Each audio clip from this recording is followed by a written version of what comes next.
5 দিন পরে রিপোর্ট আসলো, দেখলাম যে ব্লাড ক্যান্সার।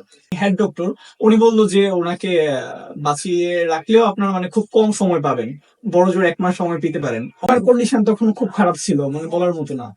হ্যাঁ, অনেক খারাপ ছিল। আমরাও চিন্তা ভাবনা করি নাই যে উনি এতটা মানে ভালো উঠবে খুব দ্রুত। গত মাসে আবার সবগুলো রিপোর্ট দেখে, মানে গত মাসে 3 মাস খাওয়ানোর পর ওষুধ, ওই ডক্টরকে হেমাটোলজি বিভাগের নুরুল ফরজ স্যারকে আবার দেখালাম। উনি তো পুরো অবাক, মানে ওনার যে ছিল বলার মতো না। উনি আসসালামু আলাইকুম ওয়া রাহমাতুল্লাহি ওয়া বারাকাতুহু। সম্মানিত দেশবাসী, আমি cancer specialist doctor SM Sarwar. বিশেষ করে আপনারা জানেন যে সারা ওয়ার্ল্ডের ডাক্তারদের বক্তব্য একসময় ছিল যক্ষ্মা হলে রক্ষা নেই, এখন বক্তব্য হলো ক্যান্সার হলে রক্ষা নেই। একসময় যক্ষ্মা হলে মানুষ মারা যেত, একসময় টাইফয়েড জ্বর হলে কোনো না কোনো অঙ্গ চলে যেত, একসময় বসন্ত রোগ হলে সমস্ত শরীর পাটা টোকার মতো হয়ে যেত, এমনকি রোগীকে বাইরে নেওয়া হতো, বাড়ির বাইরে। এমনকি আমাদের একজন নবীকেও পাহাড়ে নেওয়া হয়েছে বসন্ত রোগের কারণে। এমনকি ডায়রিয়া হইলো গ্রামের পর গ্রাম মানুষ মারা যায়। সেই রোগগুলি যখন কোনো ব্যক্তি নেই, সম্পূর্ণরূপে এখন সুস্থ হয়। এমনই বর্তমানে ক্যান্সার, কিডনি, থ্যালাসেমিয়া, এইডস রোগ সারা ওয়ার্ল্ডের ডাক্তারদের বক্তব্য যে সেগুলো হলো মরণ বিধি। চিকিৎসা করতে লাগে মাসে কয়েক লক্ষ টাকা, আবার রোগী একসময় চিকিৎসা করতে করতে মৃত্যু হয়।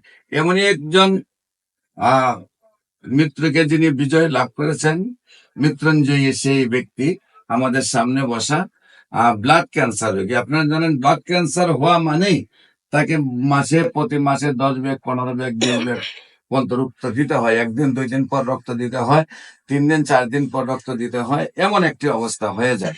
তো বিশেষ করে সেই ব্লাড ক্যান্সার রোগী মৃত্যুঞ্জয়ী সেই মানুষটার নামও রঞ্জন চক্রবর্তী, নাকি? আপনি তো রঞ্জন চক্রবর্তী। আমরা শুনবো সেই গল্প, আপনি কিভাবে সুস্থ হয়েছেন। বিশেষ করে আগে বলেন আপনার নাম। রঞ্জন চক্রবর্তী। রঞ্জন চক্রবর্তী। রঞ্জন চক্রবর্তী। রঞ্জন চক্রবর্তী। আপনার পিতার নাম? রাখাল চন্দ্র চক্রবর্তী। রাখাল চন্দ্র চক্রবর্তী। আপনার গ্রামের নাম? কামাল্লা। কামাল্লা। Post office? কামাল্লা। থানা? মুরাদনগর। জেলা? কুমিল্লা। কুমিল্লা। আপনার কি হয়? বাবা। আপনার নাম কি? রণবীর চক্রবর্তী। রণবীর চক্রবর্তী। আপনার পিতার নাম? রঞ্জন কুমার চক্রবর্তী। আপনার আম্মুর নাম? জয়রানী চক্রবর্তী। আপনাদের গ্রাম? কামাল্লা। কামাল্লা। পোস্ট অফিস হলো কামাল্লাই। কামাল্লা, থানা মুরাদনগর। মুরাদনগর, জেলা হলো কুমিল্লা। ঠিকানাটা দিলাম মানুষ যাতে আপনাদের সাথে যোগাযোগ করতে পারে। আচ্ছা, বিশেষ করে আপনি কিভাবে, কি অসুস্থ হয়েছিলেন, কোথায় ডাক্তারের কাছে গেছেন, কিভাবে রিপোর্ট করেছেন, কি ধরা পড়ছে, কি চিকিৎসা করেছেন এবং কিভাবে সুস্থ হয়েছেন, আপনি একটু যদি আপনি নিজে নিজে একটু বিস্তারিত বলেন। 4 মাস আগে, 5 মাস আগে, হ্যাঁ 5 মাস আগে আমার ব্লাডে ডেঙ্গু পজিটিভ ছিল। প্রথম 6 মাস। ডেঙ্গু যে পজিটিভ হ্যাঁ, হয়েছে, হ্যাঁ। কোন ডাক্তারের কাছে দাঁড়ান? আমরা প্রথম আসলে- কুমিল্লা টাওয়ারে ডেঙ্গু পজিটিভ ধরা পড়ে। তারপর ওনার প্লাটিলেট কাউন্ট কমতে থাকে, হিমোগ্লোবিন কাউন্ট কমতে থাকে। তারপর আমাদেরকে কুমিল্লা টাওয়ার থেকে বললো যে আমাদের তো প্লাটিলেট অ্যারেঞ্জ করার কোনো ই নেই, আপনি বরং কুমিল্লা মেডিকেলে নিয়ে যান। তারপর কুমিল্লা মেডিকেলে নিলাম। কুমিল্লা মেডিকেলে রাত্রেবেলা 9টা 40 মিনিটের সময় আমাদেরকে বললো হার্ট অ্যাটাক হচ্ছে। তারপর আমরা সেখান থেকে কুমিল্লা থেকে প্রথমে আনলাম যে ঢাকায় বার্ডেমে ওনাকে রাখবো না, বললো যে রুগীর কন্ডিশন এত ভালো না, আপনারা অন্য জায়গায় ট্রান্সফার করে নিয়ে যান। তারপর ধানমন্ডি পপুলারে নিলাম। ধানমন্ডি পপুলারে নেওয়ার পর ওনারাও দেখলাম যে মানে মানে হেজিটেট ফিল করছে ওনাকে রাখার জন্য আর কি। ওনার বাহানা বানাচ্ছে যে আমাদের দিকে ই নেই, মানে ওনার কন্ডিশন খুব খারাপ ছিল। তারপর আমাদের ডাক্তারের হেজিটেশনে ভুগছে। হ্যাঁ, ডাক্তার না, এই যে যারা ই ছিল, হ্যাঁ, বললো যে দায়িত্বশীল হাসপাতালে যে পেশেন্ট রাখা ঠিক নয়। হ্যাঁ না, ওনারা বলছে যে পেশেন্টটাকে আইসিইউতে রাখতে হবে ইমিডিয়েট, কিন্তু আমাদের এখানে আইসিইউ খালি নেই, ওনাকে রাখার মতো কোনো স্পেস আমাদের এখানে নাই। আপনারা এখন যদি বলেন তাহলে আমরা কালকে সকালবেলা যদি আইসিইউ খালি হবে তাহলে ওনাকে আইসিইউতে শিফট করবো। এখন আমার কেবিনে রাখবে। তারপর আমাদের একজন জেঠু আছে, চন্দন রায় জেঠু, উনি মানে খবর নিয়ে আজগর একটা আইসিইউ সিট খালি পেলো ওইখানে। তারপর আজগর লিখতে পাকে ট্রান্সফার করলাম। আচ্ছা আচ্ছা। তারপর ওইখানে আইসিইউতে ছিল একদিন। তারপর আইসিইউ থেকে শিফট করে এইচডিডিউতে দিল, অনেকটা রিকভারি দেখলাম। কিন্তু পরবর্তীতে আজকে কয়েকদিন রাখা হলো ডেঙ্গু নেগেটিভ, কিন্তু প্লাটিলেট কাউন্ট আর হিমোগ্লোবিন কমছে না, মানে বাড়ছে না। এগুলো আস্তে আস্তে কমতে থাকতেছে। তারপর আমরা 9বার সিবিসি টেস্ট করালাম ঢাকা মেডিকেল থেকে, দেখলাম যে প্রত্যেকবারই কমতেছে, বাড়তেছে না। তারপর আজগলের হেমাটোলজি হেড ডক্টর আছেন, ডক্টর নুরুল ফরহাদ স্যার, উনি বললো যে ওনার মনে হয় ব্লাডে কোনো ইনফেকশন আছে, আমরা বন মেরু করে দেখি। তারপর ঢাকা মেডিকেলে বন মেরু করালাম। তার 5 দিন পরে রিপোর্ট আসলো, দেখলাম যে ব্লাড ক্যান্সার। তারপর আমরা মানে ওনার যে পজিশন এটা দেখে বুঝলাম না যে ব্লাড ক্যান্সার যে এরকম ভাবে হতে পারে, কারণ উনি মানসিকভাবে খুব স্ট্রং ছিল আর শারীরিকভাবে খুব স্ট্রং ছিল তখন। তারপর আমরা আবার কিছুদিন পর 4-5 দিন পরে আমরা আবার বন মেরু করি, সেই স্যাম্পলটা আমরা দিল্লিতে পাঠালাম। দিল্লি একটা হসপিটাল, সেখানে পাঠালাম এক পরিচিত ব্যক্তির মাধ্যমে। আর ওই হসপিটালে মানে এক ডক্টর আছে আমার পরিচিত ডক্টর, ওইখানে পাঠালাম। পাঠানোর পর ওইখানে রিপোর্ট আসলো 18 দিন পরে। 18 দিন পরে আসার পর সেম রিপোর্ট, একদম ব্লাড ক্যান্সার। কিন্তু ওইখানের মাধ্যমে, রিপোর্টের মাধ্যমে বুঝতে পারলাম যে এটা মানে একদম প্রথম প্রথম অবস্থা, এটাকে ব্লাড ক্যান্সার মানে ব্লাড ইনফেকশনই বলা হয়। প্রথম অবস্থায় ছিল। তখন আমরা আবার রাজবাড়িতে ভর্তি হলাম। মানে নর্মাল একটা প্রবলেমের জন্য শ্বাসকষ্ট হতো, রাজবাড়িতে ভর্তি হলাম। ভর্তি হওয়ার পর ওনার কন্ডিশন খুব খারাপের দিকে যাচ্ছিল। তারপর হার্টে একটা প্রবলেম ধরা পড়লো। আবার এই ক্যান্সারের জন্য ওনারা সিদ্ধান্ত নিল যে ওনাকে কিমোথেরাপি দেওয়া হবে। তারপর কিমোথেরাপি দেওয়া হবে, এই সিদ্ধান্তের মধ্যে কিমোথেরাপি যেদিন দিবে, যেদিন শুরু করবে, সেদিন সিভিল লাইন করতে আসলো। সিভিল লাইন করতে আসার আগে ওনার ডক্টরটা ইকো করালো। সিভিল লাইন করতে আসছে, তখন দেখলো যে ইকোর রিপোর্ট খুব খারাপ, সিভিল লাইন করা যাবে না, ওনাকে কিমোথেরাপি দেওয়া যাবে না। ডক্টর হেমাটোলজি যে নুরুল ফরাজ স্যার, উনি হেড ডক্টর, উনি বললো যে ওনাকে বাঁচিয়ে রাখলেও আপনার মানে খুব কম সময় পাবেন, বড় জোর 1 মাস সময় পেতে পারেন। অক্টোবরের 3 তারিখ কথা বলছিল, মানে নভেম্বর 3 তারিখ পর্যন্ত।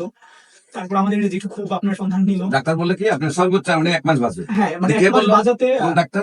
Nurul Faraz sir, Dhaka Asgar Ali hospital, Dhaka Asgar Ali pathology বিভাগের হেমাটোলজি হেমাটোলজি বিভাগের সিনিয়র ডক্টর। Senior doctor. উনি বলেন উনি ঢাকা মেডিকেলেও বলছেন সর্বোচ্চ মানে ওনার কন্ডিশন তখন খুব খারাপ ছিল, মানে বলার মতো না। হ্যাঁ, অনেক খারাপ ছিল। আমরাও চিন্তা ভাবনা করি নাই যে উনি এতটা মানে ভালো হয়ে খুব দ্রুত। তারপর আমার, এক জেঠু, পরিচিত চন্দন রায় জেঠু, উনি আপনার সন্ধান পেলো। সন্ধান পাওয়ার পর আমাদের কাজবাড়ি থেকে শিফট আমার বের করে একদম ডিরেক্ট শুক্রবার দিন, তখন এটা মানে ফার্স্ট দিন ছিল, ফার্স্ট দিন শনিবারে, মানে শুক্রবার আপনি আসছিলেন। আমাদের শুধু একজন রোগী ছিল, হ্যাঁ আমরা ছিলাম তখন।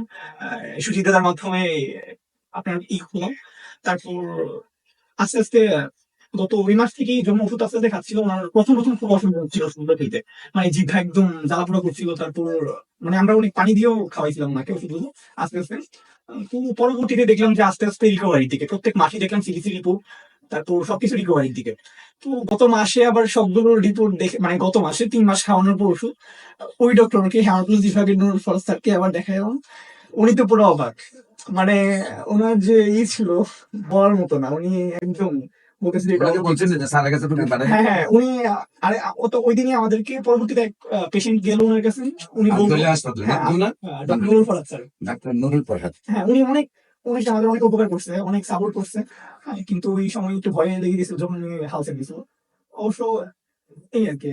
তারপর ভালোর দিকে এখন তারপরে উনি ওনার কথাই আমার কাছে আসা। হ্যাঁ তারপরে প্রতি মাসে এখন মানে মানে পরের মাসে যখন 1 মাস চিকিৎসা করছেন, 1 মাস চিকিৎসা করার পরে হিমোগ্লোবিনটা কত আসছে? বাট হিমোগ্লোবিন তখন বাবার হিমোগ্লোবিন সর্বনিম্ন 6 নাম ছিল, 6 নাম ছিল। নাম ছিল 6, কিন্তু আমার 1 মাস চিকিৎসা করার কত আসছিল প্রথম মাসে? আস্তে আস্তে বাড়ছে, এখন 13। এইখানে উঠছিল। আচ্ছা। তারপর মমিতির পাশাপাশি আমরা আরসিসি ব্লাড ওনাকে দিতে হইছে। আরসিসি ব্লাড দিতে হইছে। তারপরে হলো যে যেটা হলো এখন সম্পূর্ণ লেভেলে আছে না? এখন একদম 13 ভালো আছে, লেভেল ঠিক মোটামুটি ভালো। আল্লাহর রহমতে বর্তমানে রিপোর্টে হয়তো হিমোগ্লোবিন যা আছে, আমার ওইটা নাও থাকতে হবে, অন্যরা না থাকতে, 13 মানে 10 থাকলেও ভালো, 11 থাকলেও ভালো, 12 থাকলেও ভালো, 13 থাকলেও ভালো। তো যাই হোক, আমার জন্য হিমোগ্লোবিন ভালো পড়ে আছে। যাই হোক, আপনি বেশি অংশ টক খাবেন। টক খাইলে জাল মিষ্টি অ্যাভয়েড করবেন। তো নিয়মিত আমরা 4 মাস চিকিৎসা, এখন আপনাকে ফুললি আল্লাহর রহমতের রিপোর্টে সুস্থ আসছে। এখন আপনার কাছে কি আগের দিনগুলোর কথা মনে হয়? টাকা পয়সা কেমন খরচ করছেন এর ভিতরে? আজকে দিতে স্যার একদিনে আইসিইউ বিল আমাদের 1,27,000 টাকা আসছিল। একদিনে 1,07,000 টাকা বিল দিয়েছে। আইসিইউ তে যেদিন ছিলাম। তো মোটামুটি যদি 1 বছর থাকতেন তাহলে 1.5 কোটি টাকা যেত নাকি? তো যাই